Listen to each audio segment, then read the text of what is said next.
Shawn Michaels' wife is one, or was one. In his book, he said he was watching Nitro one day and he saw her dancing. And he said he had to know who she was. Wait, he's watching the competition? Brothers, as I went to grab the steel chair, I felt the life of Horus in my hands. As I went just a little bit too far to make an example, I drew the line on what it takes to be an NWO. Kind of funny to me how Wrath is an ass kicker now, and Mortis is dressed like a sound guy who's been nothing but a putz. I am the greatest. You know, someone already calls themselves the greatest. Who? We're not gonna play this game. I don't know. Saturn was pretty egregious. I was like, okay, yeah, he's paying tribute, but does he have to look like he's in the build? Begs to be tagged in to beat up Scott Steiner. Rick tags Buff in, and he immediately turns on Rick. Oh no! So Buff Bagwell just knocked out the referee. Scott Steiner goes for a cover. Bagwell, using the unconscious ref's hand, starts the count, and Rick kicks out, and Buff stops counting. He's cheating for Scott Steiner, and he stops counting. I didn't think the match was that bad. We just learned they had to improvise it. You can of say course it's it's even gonna more suck. impressive. Yeah, for Horus to come out and then them to do that. Oh, you passed the test, brother. So now Horus is shoehorned into the group because he fucked up the fire paper.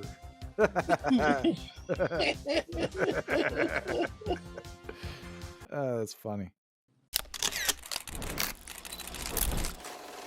WCW NWO Halloween Havoc. It was brought to us by Snickers, but they didn't seem to mention it at all. They didn't, but it was on the graphic thing. This is probably the proper way to have a sponsor, I guess. So we start off with an epic sounding hype video. It's all about Hogan and Warrior. It's very much a Battle of the Gods type vibe. And then we learn that the disciple has turned and joined the OWN, which is the One Warrior Nation. Oh yeah, Goldberg's still champion. He'll be facing the winner of the god-awful War Games match we saw last pay-per-view, DDP. And it looks like we're getting the interesting matchup of Sting versus Bret Hart. Also, Scott Hall and Kevin Nash appear to finally be having a match. Let's just hope Scott Hall's sober. And we are in the MGM Grand Casino in the entertainment capital of the world, Las Vegas, Nevada. And boy, does this show get a grand opening. There's like lots of lights and pyro and smoke and shit. There's that big pumpkin. They try to make it a big deal. And on commentary, we have Tony Schiavone, Bobby the Brain Heenan, and the Professor Iron Mike Tenay. And Heenan and Tenay switched seats, and they didn't address it one bit, and it really bugged me. I don't know if you noticed or not, but it bugged the shit out of me. Like, that's Heenan's seat. Yeah, I didn't notice. No. Schiavone says Goldberg is looking to continue his win streak. Then he immediately goes into Hogan Warrior. Even references how he and Heenan were both in the WWF when Hogan and Warrior had their first match. And Schiavone says this is a much different Hollywood Hogan, though, unlike the Hollywood Hogan we saw at WrestleMania 6. And then Heenan says Hogan smashed his nephew, the son of his dead brother, over the head with a chair, which shows us he's the lowest form of human life. What will Hogan do to the Warrior, who's out to destroy Hogan's whole career, out to destroy Hollywood Hogan? If he did that to his dead brother's nephew, he'll do anything. And then Schiavone brings up the Goldberg DDP match to Tenay, who says Goldberg and DDP are both well documented, but took very different paths to get to Halloween Havoc. And Goldberg is less than 1 year into the sport and is the World Heavyweight Champion. And DDP is just hardworking. So this all boils down to the spear and jackhammer against the unpredictable diamond cutter. I like how Hogan's relationship to Horus changed. Because it went from being his nephew to his dead brother's nephew. Well, the fact that they're even related was amazing to me. Yeah. Well, then the Nitro Girls make their pay-per-view debut. Way too much clothing. And not one mention of the Booty Babe being a Nitro Girl. Was she there? I was looking for her. Yeah, oh yeah, she was front and center. Oh. She was like the main Nitro Girl. Yeah, I was looking at them trying to figure out which one was... Because I thought Christy Hemme used to be one too, maybe. Shawn Michaels' wife is one. Or was one. Look at her. In his book, he said he was watching Nitro one day and he saw her dancing. And he said he had to know who she was. Wait, He's watching the competition. I'm sure they all watch the competition, yeah. Well, for me, the dark-haired one, the taller dark-haired one, was the one to watch, but I couldn't make out who it was. I'll be honest, I found the Nitro Girls to be a nuisance. Well, they had a lot, so They were peppered. yeah. Then they kick it to Mean Gene. Mean Gene says this card is loaded, and he has a feeling that this will be one of the greatest pay-per-views in history. Then he brings out Rick Steiner, who's facing Scott Steiner, finally. It's worth noting that this is when Chucky challenged Rick Steiner. Well, he didn't so much challenge him, but he threatened him. Because he said Scott Steiner is the lead part for his new movie.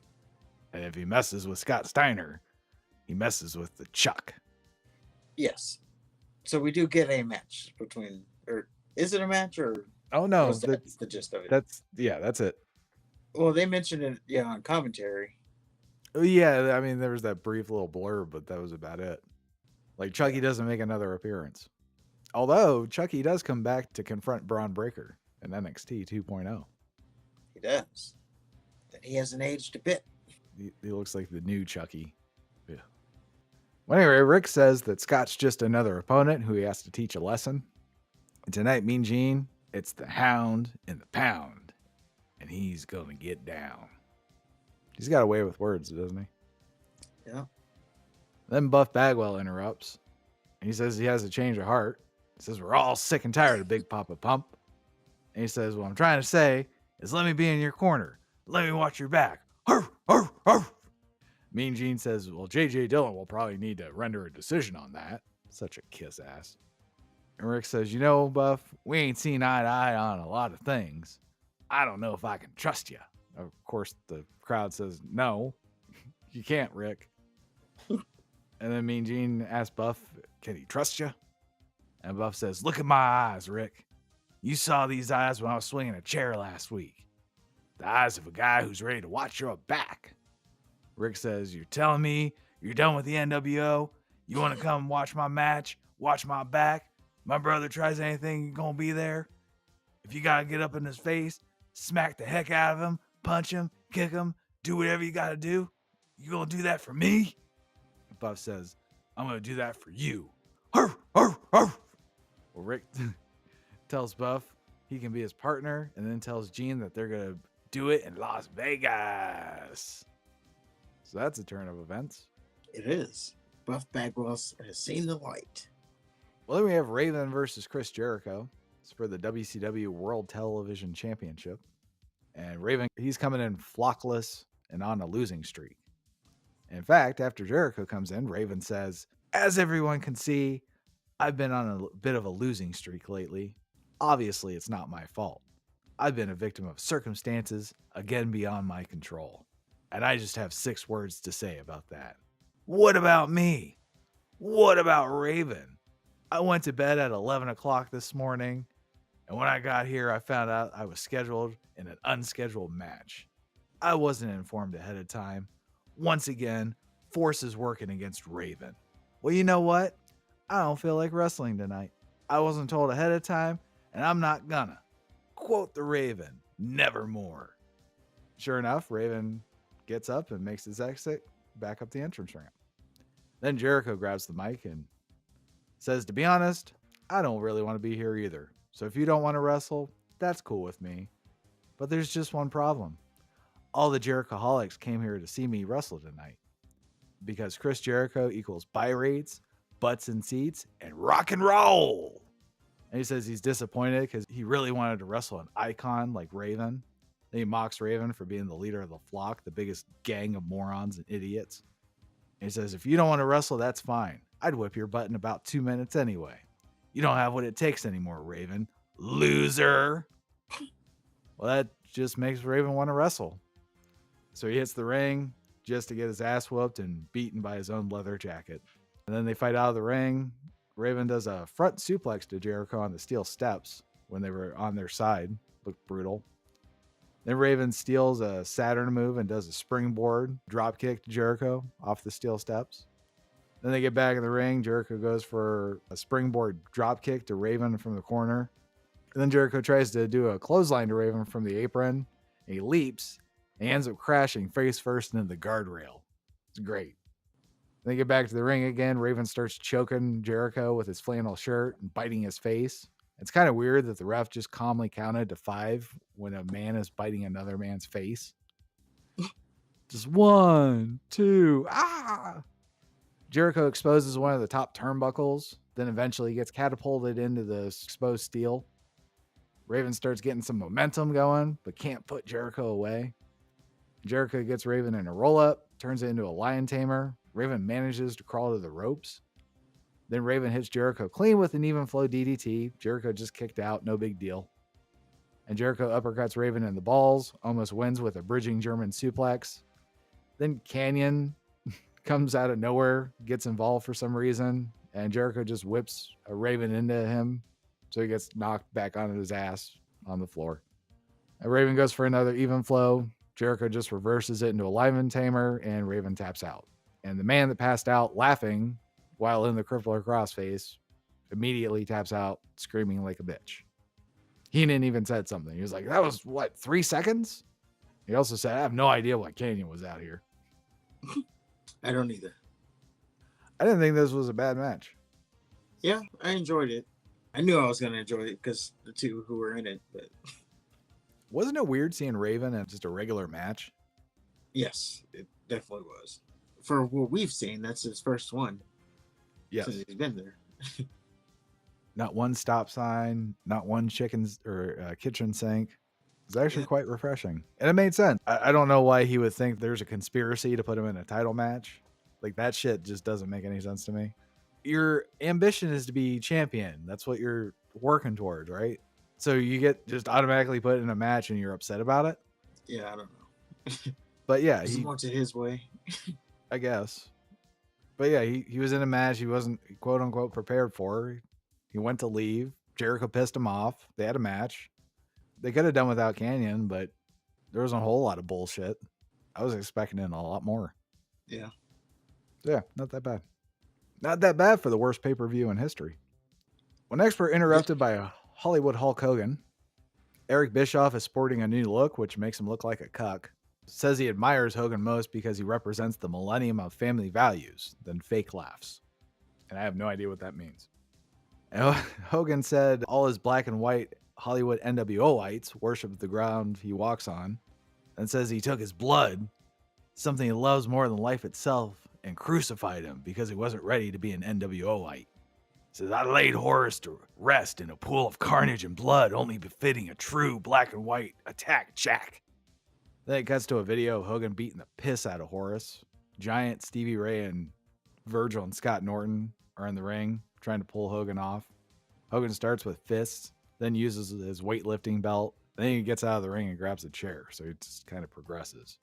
Hogan says he's the man and doesn't pull any punches. As he heard Horus yell in pain, he saw Horus's bald head sweat in fear that he might lose his own life. Hogan dug in deeper just to prove you have to be worthy to be an NWOite. And brothers, as I went to grab the steel chair, I felt the life of Horus in my hands. And as I went just a little bit too far to make an example, I drew the line on what it takes to be an NWOite. And for that idiot bozo warrior, you will know exactly what I'm all about and where I'm going. And Hogan vows to wipe the paint off Warrior's face and leave him laying. Says, when you mess with Hollywood, when you question the power Hollywood possesses, when you cross that line from darkness into my world of cutting edge and of visionaries, brother, you're going to get beat up real bad. So, yeah. I don't know why this was here, this promo, but I was like, no way they're already about to do this match. I don't know. I think, just to make Hogan look ruthless. He's crossed the line. He's more devastating, so he had to come out and tell us about it. It's almost if they were stalling or something. Maybe. I could see that. I just think they had Hogan pimp the match. Fair enough. So, yeah, Ming versus Wrath. It's just a big man brawl. Wrath doesn't even let Ming get in the ring before they fight on the floor. Wrath did a cannonball from the apron, which he's a big-ass dude, so it's kind of impressive. And then they get back in the ring. Wrath is dominating. He makes the critical miscalculation of sending Ming headfirst in the turnbuckle because Ming just immediately starts headbutting it repeatedly, turns around and kicks Wrath's ass. It's weird because when they were fighting on the floor, Wrath drove Ming headfirst into the guardrail and he sold it, but the turnbuckle, he's just immediately started headbutting. Just thought that was a weird detail. Yeah. So Wrath goes for a clothesline. Ming just absorbed it. So Wrath just did a top rope clothesline. It's like, oh, fuck you. Wrath goes for the meltdown. Ming counters, hits a super kick, which they called the kick of fear. Ming tries for the Tongan death grip. Wrath turns into a rock bottom for a near fall. Then after a really, really, really long setup, Wrath hits Ming with the meltdown 1, 2, 3. And Wrath's foot was under the ropes when he made the cover. Not sure if that comes into play later or not, but I did notice it. And yeah, there's nothing to this one at all. Just a Wrath exhibition. It's cool seeing two monsters fight, though. Yeah, I always loved the big man fight. It's kind of funny to me how Wrath is an ass kicker now, and Mortis is dressed like a sound guy who's been nothing but a putz. Yeah. We go to the internet location with the Cruiserweight champion Billy Kidman. So Juventud Guerrera and Disco Inferno are facing each other for a Cruiserweight title match later in the pay-per-view. Kidman says it's tough to prepare for who you don't know you're facing, but whoever wins will have already wrestled, and Kidman will have to rely on that advantage to retain his title. And Tony the Tiger asked Kidman who he'd rather face. He says, well, it'd be easier to prepare for Guerrera because they have already wrestled before, but he has a score to settle with the Disco Inferno. And Tony the Tiger mentions how fat Disco is. Kidman says, yeah, but I'll beat him anyway. And then we get Disco Inferno versus Juventud Guerrera. And the winner of the match, of course, will wrestle Kidman for the Cruiserweight title. Disco starts with ruthless aggression. I kind of like mean 70s guy. Then Juvi starts working the flips and shit and gets the advantage. He used a modified Faymaster, which he had to do twice. Then they fight out of the ring, so Juvi could do a flip to Disco on the floor. They get back in the ring, Disco regained control, and Juvi caught him with a spinning heel kick. Then it looks like he's about to do the raised Frankensteiner, and Disco ended up running to the floor. Juvi ran and hit Disco with a diving crossbody. So they get back in the ring again. Juvi hit Disco with a Frankensteiner, signal for the Juvi driver. Disco escaped and hit a swinging neckbreaker. And later Disco blocks a sunset flip attempt, starts doing the Macarena. Just thought that was dumb. And Disco does a giant swing to Juvi. He does Sting's little pratfall into Juvi's nuts. And he goes to the top rope for something. Juvi kips up, hits Disco with a Frankensteiner from the top rope. Does a follow-up with a flying body attack from the top rope for a near fall. It looks like Juvi's going to go for a poison Rana. Disco blocks it, hits a pile driver 1, 2, 3. And anytime a pile driver is the finish, it's all right with me. Yeah, I don't know why you went from the swinging neckbreaker to that, but nice pile driver finish. Surprising, as I thought Juvi was going to win, but there you go. And was Disco a heel? It seems like he was working as a face. Oh, he's a heel. Okay. He's not even a cruiserweight. Remember they were talking about how he had the scale? He's manipulating. Oh, yeah. They also mentioned the LWO. They did. So we have a third group. By the way, NWO-ites, as Hogan calls them. Pretty weak group there. NWO-ites. Yeah. That's your backup now? What happened to Luger? What happened to Sting? What happened to... Well, they were always in the red and black. Well, I thought Hogan had some good people at first. No. He had Scott Norton, Virgil. He had Bryan Adams. He had Bret Hart for like a day. Mr. Perfect was black and white. Oh, right. Mr. Perfect. But they kick out of his finisher like it's nothing. Yeah. Scott Steiner eventually. Although Scott Steiner and Buff Bagwell kind of seem to do their own thing. Yeah, they're NWO, but they're off on their own adventure. Yeah. Yeah, not really a whole lot with the NWO black and white. Just hanging on to dear life of what the group used to be. Pretty much. So they can still sell some merch. Oh, yeah, they had the giant flip. Oh, yeah. And Scott Hall. He always loses, so I forgot about him. I guess it was just the people who were out there. So after that, the Nitro Girls danced again. And then we were interrupted by Scott Steiner, who said, I'm standing here in Las Vegas, the town that never sleeps, But you see, I've been going for 30 days and 30 nights with a freak on my left and a freak on my right and one in a box. I had no idea what that means. Is the freak in a box in waiting, or is a freak in a box because he's done with her?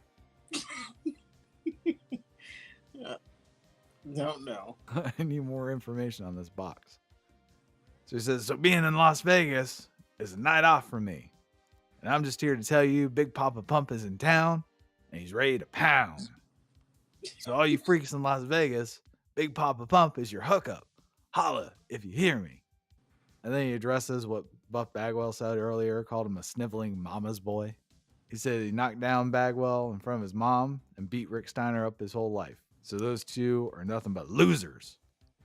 And Scott says, how about you two team up and I'll team up with the Giant. We'll face each other for the World Tag Team titles. And the Giant came out and he says, Rick is a barking dog with no bite and Buff is a pretty boy with no guts. So Giant and Big Papa Pump are eating tonight. Then J.J. Dillon comes out. He says, you two think so little of Buff and Rick Steiner as a team you put up the titles tonight? Scott says, there's no way they're beating the largest man in the world and the man with the largest arms in the world. Well, Dillon says, well, if you're so confident that Buff and Rick are a shit team, I'm sure you won't mind agreeing to facing Rick after the match so we can finally get the match we've been waiting for. Scott says, there's no way they're putting the largest back in the world on the mat for a 3 count. Book the damn match. And Dillon makes all of what they discussed official. So now, instead of a singles match, the team, the newly formed alliance of Rick Steiner and Buff Bagwell, are going to tear through NWO Hollywood, starting with Scott Steiner and the Giant. Yep. And they may be tag team champions. We'll just have to see. Well, then we get Fit Finlay and Alex Wright. It's to determine who the best wrestler from Europe is, apparently. Finlay won by default because he didn't dance like a fruitcake. Pretty much consistent back and forth fight between the two. Finlay was all power. Wright had, the athleticism. It looked like a bar fight throughout the whole match. Finlay did a catapult to Wright, only Finlay made Wright land on his knees and hyperextended his back. Looked brutal. They fought out to the floor. Wright hit Finlay with a scoop slam and an elbow drop. And then Alex Wright went for a missile drop kick with nobody home. Finlay went for a running shoulder tackle. Wright moved out of the way at the last second and hit Finlay with a neck breaker. A neck breaker. 1, 2, 3. And then Wright is now one step closer to proving everybody he's the top wrestler from Europe. Yeah, this was a fight from start to finish. I would have been more impressed with Wright if he didn't do the stupid dancing. All he's got to do is dance. It's his No, he thing. doesn't. It doesn't have to be his thing. You can find another thing. Especially when somebody has the same thing. No, what's a different thing? Dancing, yes, that's the commonality, but it's different. They're both Different disco guys. Is that a disco dance? Yeah. I don't know. It doesn't bother me. Well, we go back to the internet location. Tony the Tiger is talking to Ernest the Cat Miller, who is not on this card.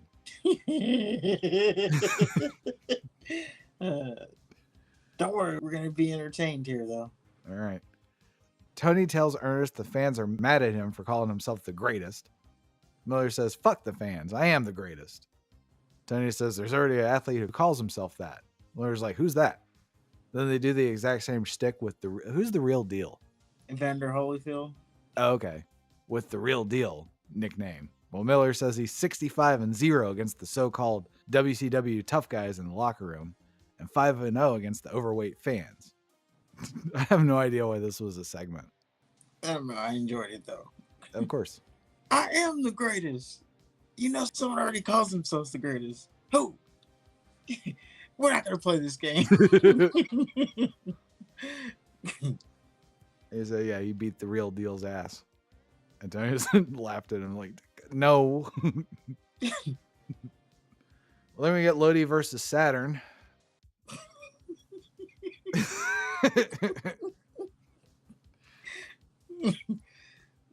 So Loie comes out and he's billed from anywhere but Las Vegas, Nevada. Saturn comes out. He's wearing a beret and a mesh vest. Lodi Lodi takes a moment to warm up, and it pisses Saturn off. They do a couple arm wrenches to each other. Then Lodi leaves the ring to get his signs that someone from ringside inexplicably walked off with. They lock up again. Saturn hits Lodi with a leg sweep, so he runs out to the floor, then grabs a sign that says he likes Texas. Then Saturn grabs Lodi from the floor, pulls him back in the ring, kicks his ass some more. Lodi leaves the ring again for his fucking signs, and he acts like he's going to forfeit the match. Saturn chases him down, gets him back in the ring, and he takes Lodi to Suplex City and hits the Death Valley Driver 1-2-3. This seemed like two San Francisco queens fighting on the dance floor minutes before closing time. Especially with Lodi's jingling little bell things, his little chain things. Just hear him ding ding. I don't know. Saturn's was pretty egregious. Oh my god. Like, And I know it was like a homage to the Army Rangers and thank you for your service, Saturn, but you know, it was very mysterious. And he had half naked Lodi in the leather jingles. I was like, okay, yeah, he's, paying tribute, but does he have to look like he's in the village? Did you have to do the see-through vest? Yeah. How do you put that on and just go, man, this is it? I'm going to represent the Army with this one. I'm a badass. You can't call yourself a badass when you can see your nipples. Yeah.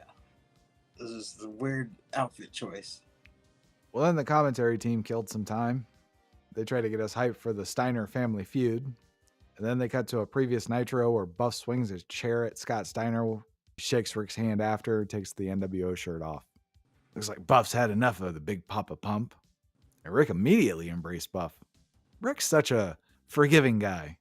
I'm glad he finally found somebody they can fight the NWO with. So easy to forgive him, too. Yes. More fucking Nitro girls. And then we have the Disco Inferno Billy Kidman match against for the Cruiserweight Championship. Starts off with a lot of back and forth until Kidman hits a weird looking springboard head scissor thing. I enjoy Kidman. He does the most athletic shit, but it's so sloppy looking. Like everybody else is, crisp and picture perfect. It's like he hits it out of nowhere. Yeah. It's great. So Disco hits Kidman with a drop toe hold. Sent Kidman throat first in the steel cable. He takes control for a bit, and they spill out to the floor. Kidman hits Disco with a bulldog. They get back to the ring. Kidman misses a splash, and Disco takes back control, and he stops to dance. Kidman tries to fight back. Disco hits him with a pile driver. Looks like it's over, but Kidman kicks out, and Disco does the NXT face. Kidman tries to do another bulldog to Disco, and he countered it with a belly-to-back suplex. And then Disco tries to do a pile driver again. Kidman reverses it into a face buster. And then he hits the shooting star press 1-2-3. I've seen worse matches. My only problem with it is it was pretty competitive, seeing as this was Disco's second match of the night. Yeah. I mean, you can say he kind of controlled a good portion of the match.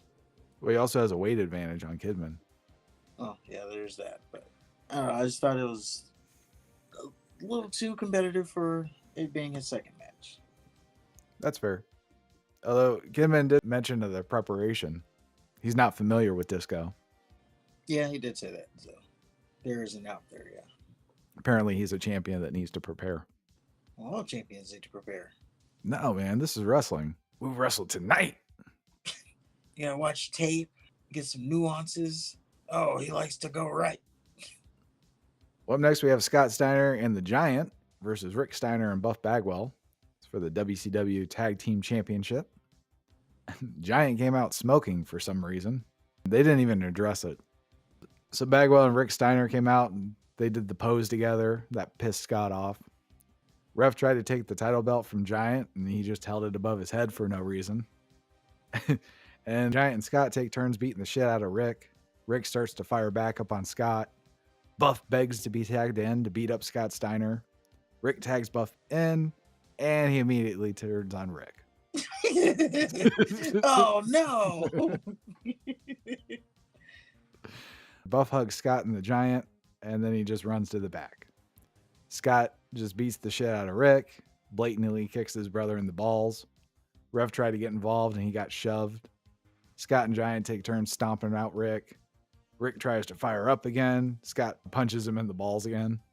And then Scott holds Rick up while Giant goes to the top rope. And Giant ends up hitting Scott with a missile drop kick. Why do they still do that? This is like 3 years of them doing the I'm going to hold you and getting fucked over move. It's just the old... We were just talking about how they watch tape and shit. Clearly, there has to be a memo. Like, guys, this is fucking us. Yeah.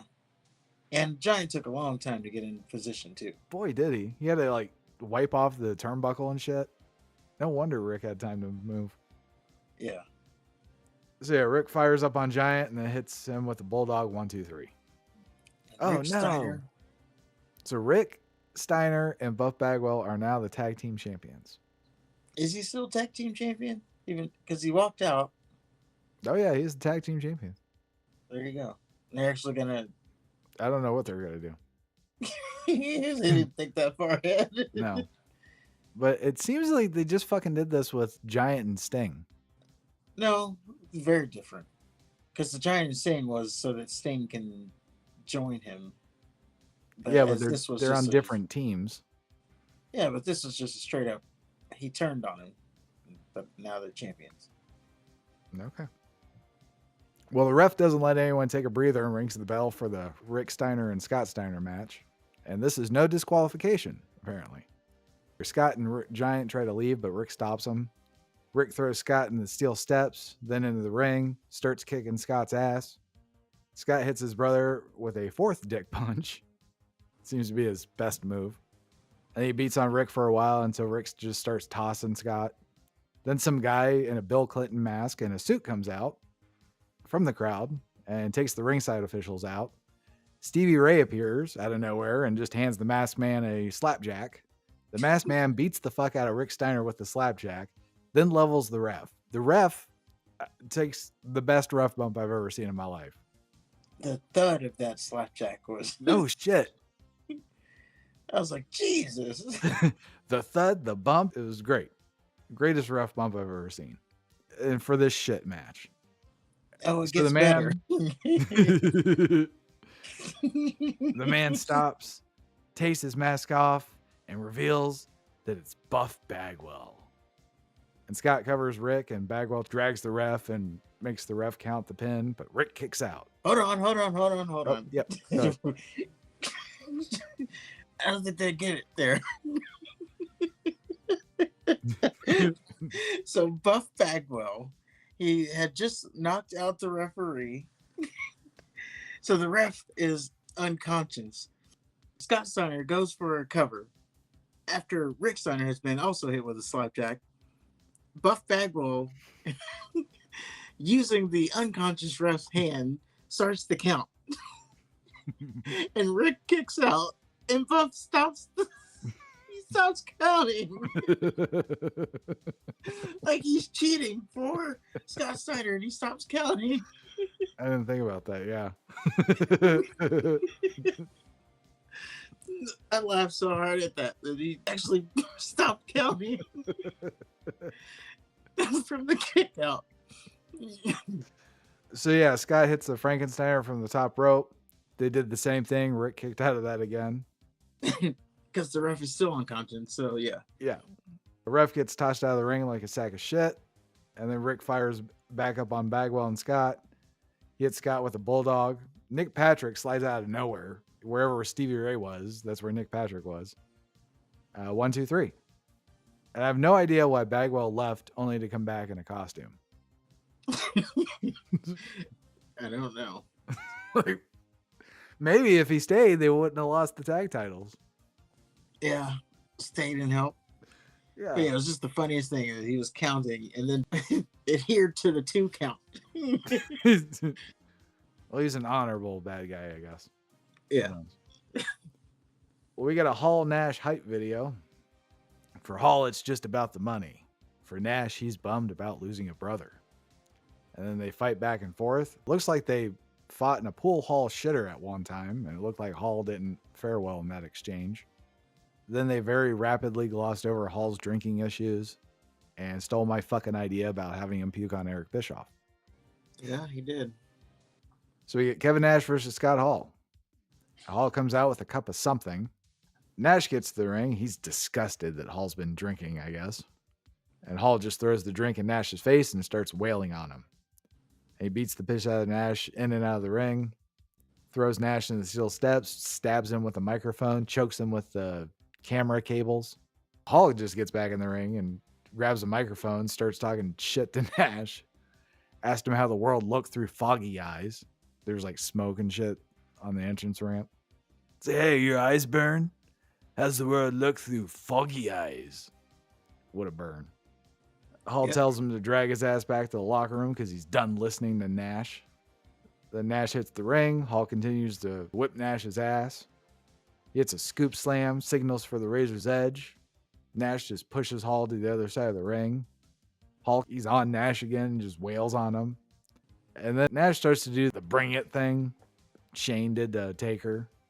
Hall does.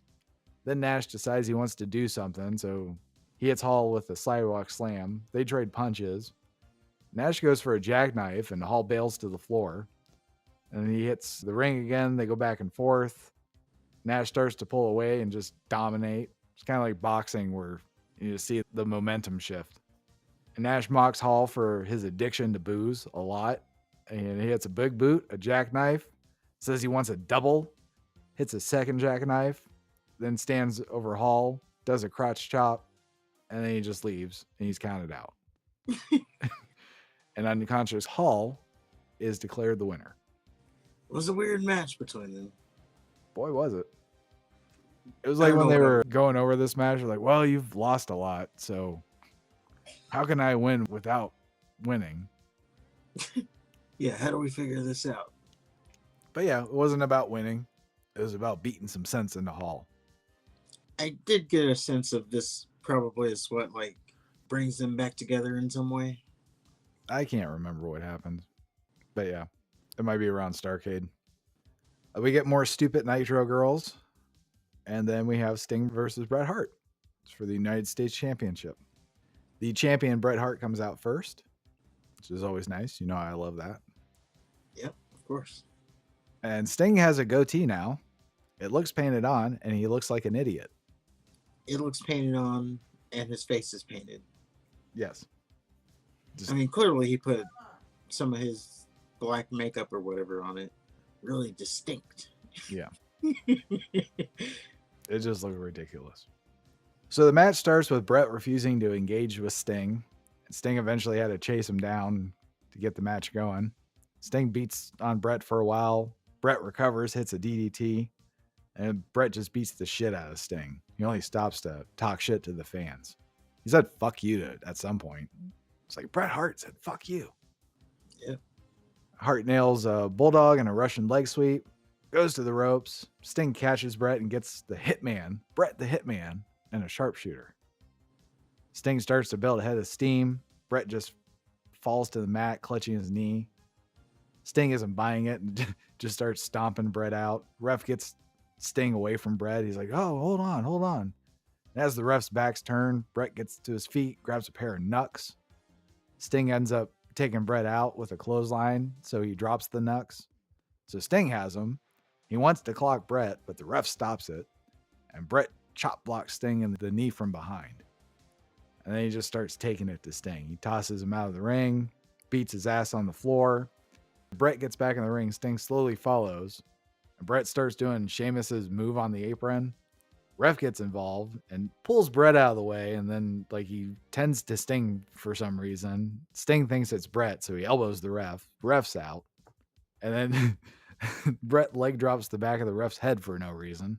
Hart and Sting continue the match. They're working around the ref's corpse. Bret gets superplexed on the ref's legs. And Sting does a stinger splash so aggressively to Bret Hart that his head hit the turnbuckle somehow.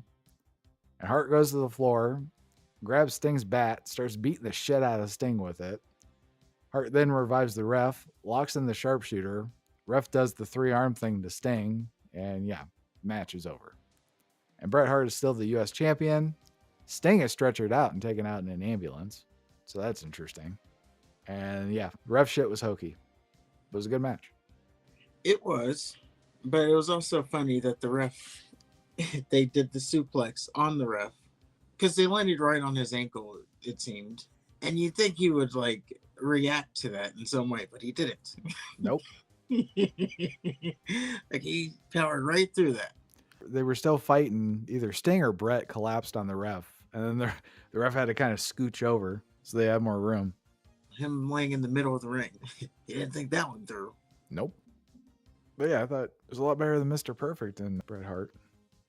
Yeah, I did end up liking it. So Sting, to give him an excuse here, because the ref was laying in the middle of the ring, so when he was going for his stinger splash, he had to maneuver around the ref, which threw off his jump. So that's why he hit the post. Okay. So that threw it all off, I imagine. And then Bret Hart beats him down with the bat.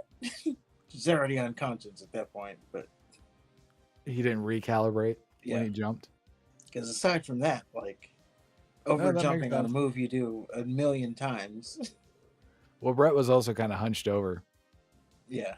Outside of that, it was a pretty good match between the two. Well, up next we have Hollywood Hulk Hogan versus the Warrior. It looks like they decided not to pay Michael Buffer for this show, or at least for 2 matches. The Warrior comes out to the dumbest 80s sounding theme ever. Although I did like it when it ramped up to the Warrior guitar riff and he just started running to the ring. As Warrior is doing his corner pose, Hogan's on the floor saying Warrior's nuts and that Hogan can kill him. Warrior's in hella good shape, which is, of course, documented.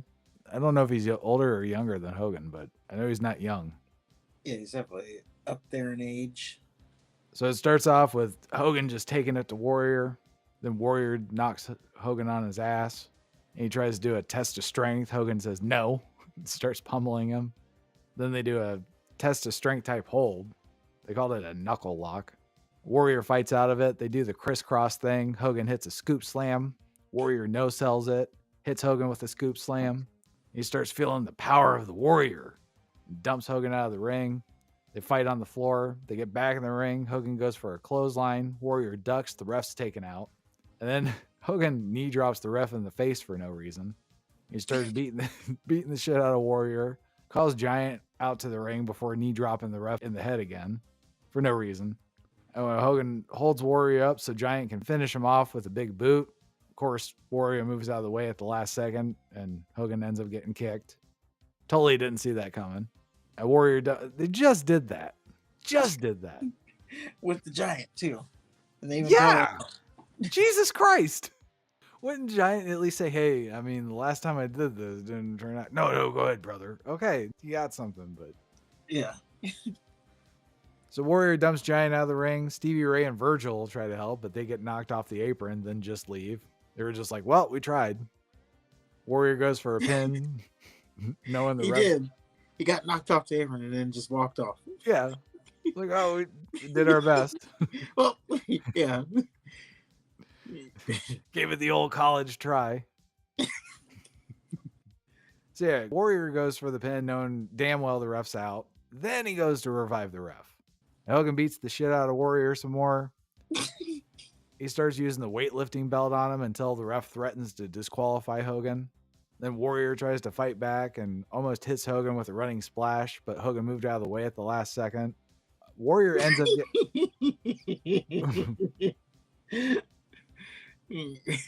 Sorry, I'm trying to hold it together. Right. Warrior ends up getting Hogan's weightlifting belt and using it on him. Then the ref starts yelling at Warrior not to use the belt. While that's happening, Hogan's pulling out some rolling papers and a lighter out of his pants. And Warrior goes to Hogan. Hogan turns around. Nothing happens. Warrior takes a step back. Hogan swipes up a flaming hand. Then Warrior stomps on Hogan's rolling papers. And then Warrior starts doing a double axe handles from the top rope. Hogan gets busted open. Hogan uppercuts Warrior in the dick, hits the leg drop, goes for a second leg drop, but Horus Hogan comes out with a steel chair. And I think Warrior takes out Hogan from behind and starts warrioring up. He's running wild on Hogan. Then Warrior signals for the gorilla press slam. And then Eric Bischoff, out of nowhere, hops on the apron. He grabs the referee in a headlock. And then Horus fucking Hogan hits the Ultimate Warrior in the back with a chair. Hogan makes the cover 1, 2, 3. After the match, Hogan calls in Bischoff to celebrate with him, tosses the ref on the floor for no reason. Poor ref. Yeah, they said the rest had a pretty bad night. Yeah. Hogan then tells Horus that he passed the test, and he's still, Horus is still standing there breathing through his mouth. Then Horus starts dousing the Warrior with lighter fluid. Doug Dellinger and WCW security come out to stop it. There's a commotion. Eric Bischoff screams, "You work for me. What are you doing?" I'm confused. He's mad that security is stopping the murder? Yeah. Okay. Well, then Hogan and Horus leave without setting Warrior on fire. And Warrior comes to. He starts sniffing his finger. He's like, "Dear God, what is that?" He has that look on his face like he smelled a fish. Reminded me of my fatty chasing days. And that was the Warrior versus Hogan. Guess it's easy to say that the first match was better. Well, yeah. I don't know. Let's say the fire spot went as planned. The flash paper. Yes. The fire was supposed to have blinded the Warrior. But then they still had Horus come out. So was the I Warrior... don't know how... if it would have gone as planned, I don't know. Yeah, maybe because the fire paper didn't work, they sent out Horus. But then, I don't know. Because, it seems like they had the Horus part planned. So I'm just asking, if the fire... if it went as planned, the fire, blinded the Warrior. So he was still going to be able to fight through that? Maybe that's when he starts warrioring up. That would actually be pretty good. He's blinded, he gets the leg drop, and then he warriors up. I will say it wasn't that bad. It wasn't. It was just the ending. You can't even blame that the fire didn't go as planned. No. That's just what happens when you use props like that. Yeah, but just listen to like a simple-ass chair shot. The Ultimate Warrior, after he's been doing so much magic. Per that video package, the Undertaker. According to that video package, he was appearing in mirrors and shit. But we've seen Hogan fight off the entire Dungeon of Doom or whatever the fuck they were. We saw the Zeus shit. We saw that shit where they left the cage and like Savage had to go, "Oh yeah, we got to do something real quick." I think he had to pin somebody before they left. Oh, that 3 stages of hell match or whatever it was. Yeah. All of that. But that was early Hulk Hogan. Wasn't that long ago. He was red and yellow still. Well, all this shit here has been like convoluted. I mean, yeah, you expected it. I don't know why you just don't let them do their thing. And I can't say it's the worst match of all time. That still belongs to Public Enemy versus Dancing Fools. They left the match multiple times to grab cartoon weapons. I don't know if I would put it as the worst match. I don't know what I would say is the worst match. I just know it wasn't this. I think the hype of this being so awful is a little bit overblown. Because I was expecting some shit. Maybe that's part of why it was ranked the worst. Is because the hype of Ultimate Warrior versus Hogan too. Well, maybe. Yeah, I'm sure that had something to do with it. A lot of the negative, that at least that I've seen, is regarding the fire spot. But I'm just like, yeah, it was cheesy, but that didn't ruin it. Yeah. What do you want? It's fire. It's not going to behave like you want it to. Like, it's not any different than if Hogan went to the top rope and slipped and fell. They'd have to work around it. Yeah. Maybe you can even say good on them for just going right through it. Yeah. They're pros. You didn't see the Ultimate Warrior like sell it like it hit him anyway. Yeah, clutch his face. Oh my God. Yeah, they could have done that. Just pretend it hit me, and then I or think worse, that do that worse. thing where he stands around and looks like, "Oh shit, what do I do?" And then start selling. Yeah, but this was like it missed him. He was like, "What the hell?" And it was more of a, "What the hell was that?" Yeah, he reacted, and then he beat the shit out of Hogan after that. Yeah. And then what happened after that? Not it was planned, but yeah. they did the best that they could. Well, up next, we have Diamond Dallas Page versus Bill Goldberg. It's for the WCW World Heavyweight Championship. And Michael Buffer is here. I'm surprised Hogan didn't insist Buffer announce his match. And then Buffer lists off a whole bunch of officials' names that I will never remember. And yeah, that's the extent of what he did. Still a waste of money, in my opinion. So it starts off with an aggressive-ass lockup. And DDP hip tosses Goldberg. They lock up again and just spill to the floor because they're just men. They both get back to the ring. DDP goes for another wrist lock. Goldberg knocks his ass down. Page goes for a leg sweep. Goldberg does a backflip. Just a backflip. Goldberg gets DDP in an armbar. Page fights out, hits a jawbreaker. Goes for the diamond cutter. Goldberg just pushes DDP out of the ring. He ain't having that shit. So they lock up again. DDP sent back out of the ring. DDP hits a swinging neckbreaker and a Russian leg sweep for a near fall. He gets Goldberg in a front face lock. Goldberg just fights out, hits his own swinging neckbreaker. He just starts beating DDP's ass. Like you can see like the moment Page's soul leaves his body.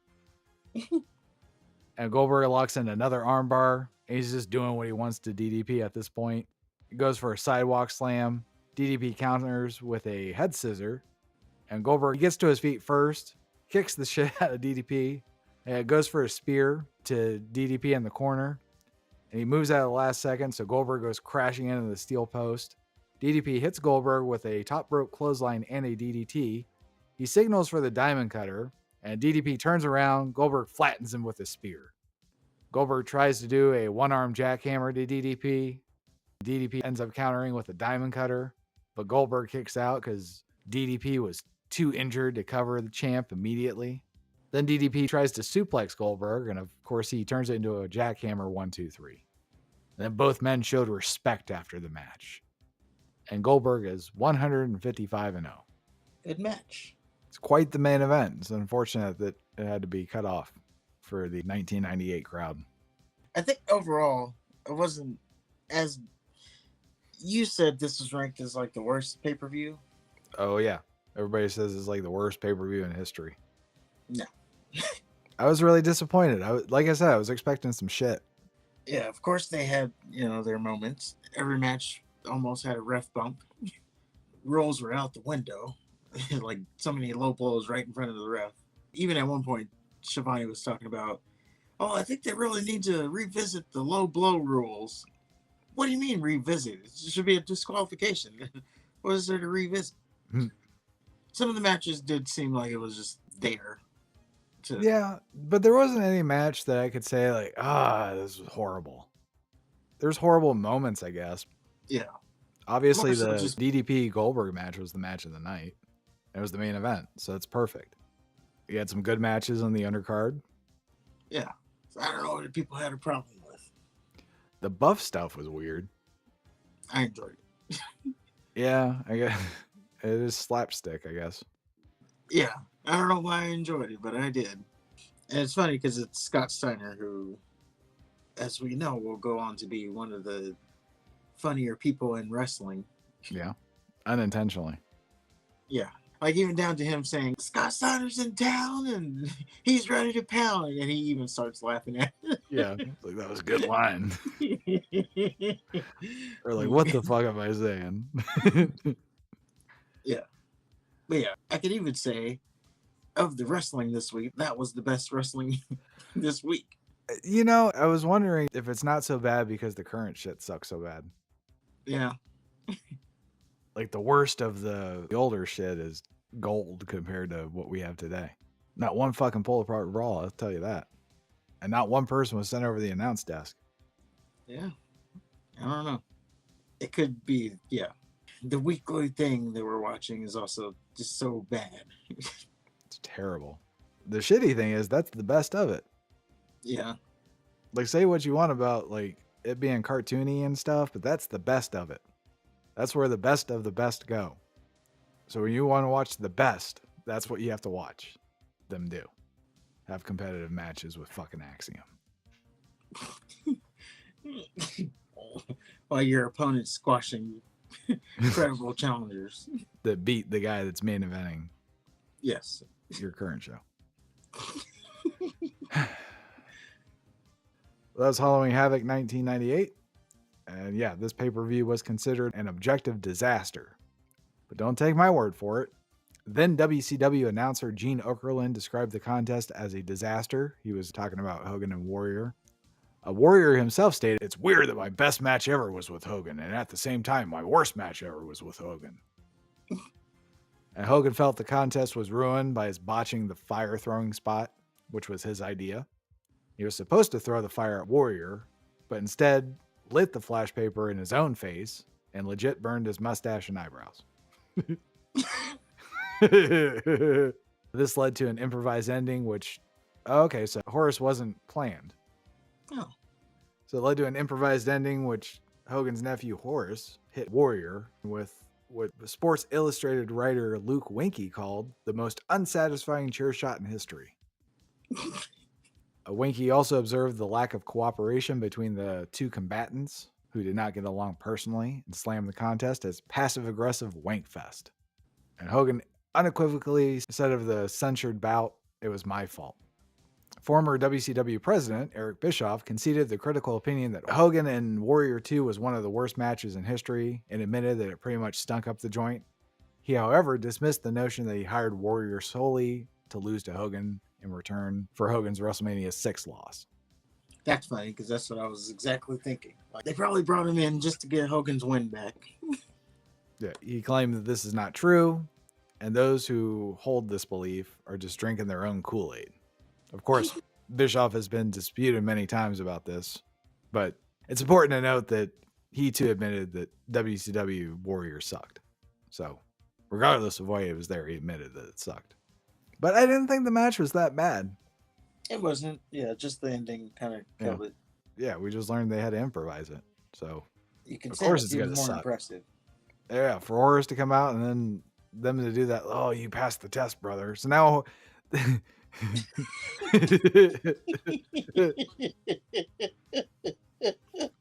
Horus is shoehorned into the group because he fucked up the fire paper.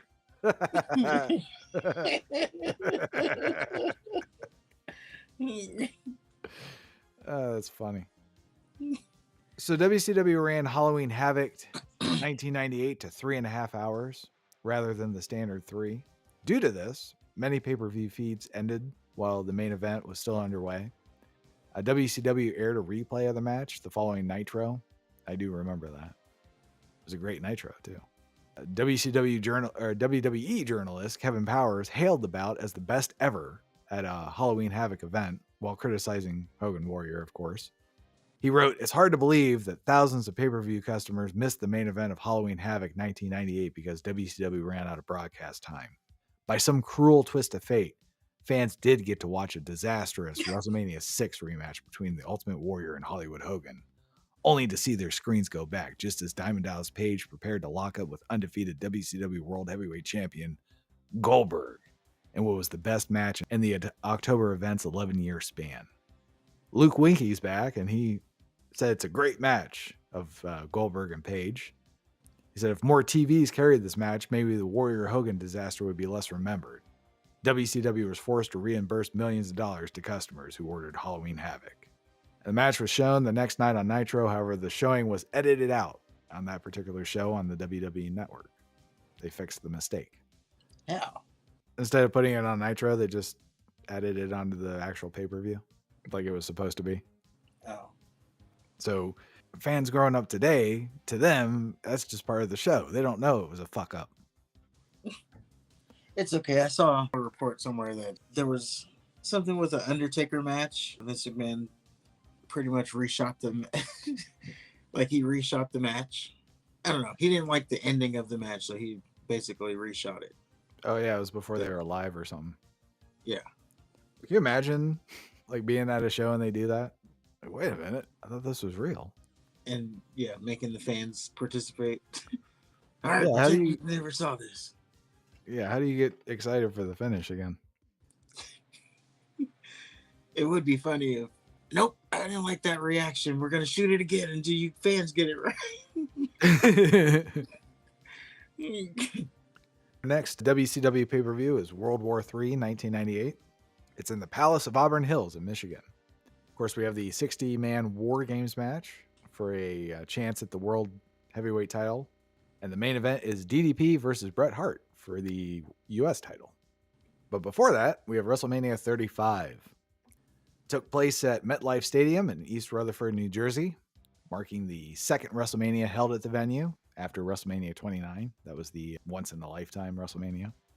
It's also the first WrestleMania since 2000 to not feature The Undertaker. So that's sad. It's also the final WrestleMania to be held as a one-night event. The following year, WrestleMania was expanded to 2 nights, which is even sadder. This was also the final WrestleMania to feature Triple H as an in-ring competitor, as he retired in 2022 due to a cardiac event. This also marked the last time the Andre the Giant Memorial Battle Royal was contested at WrestleMania. That's not sad. So the card was comprised of 12 matches. Main event was Seth's husband, the Raw Women's Champion Ronda Rousey, SmackDown Women's Champion Charlotte Flair in her original face, I'm assuming. It was a winner-takes-all triple threat match for both championships. First ever women's main event in WrestleMania history. You'll have to tell us all about that. In the main match for SmackDown, Kofi Kingston faced Daniel Bryan for the WWE Championship. Oh my God. Kofi Mania. Oh, Jesus Christ. The main match from Raw, Seth Rollins faced Brock Lesnar for the Universal Championship. Other notable matches were the final matches of 2 veterans. We had Kurt Angle. He had a farewell match against Baron Corbin. Jesus. Batista had a no-holds-barred match against Triple H, and he retired after the event. So he had a proper send-off. Don't know what Kurt Angle did to piss somebody off. The Demon, Finn Balor, faced Bobby Lashley for the Intercontinental title. We had AJ Styles versus Randy Orton. And Roman Reigns is just smack dab in the middle of the card facing Drew McIntyre.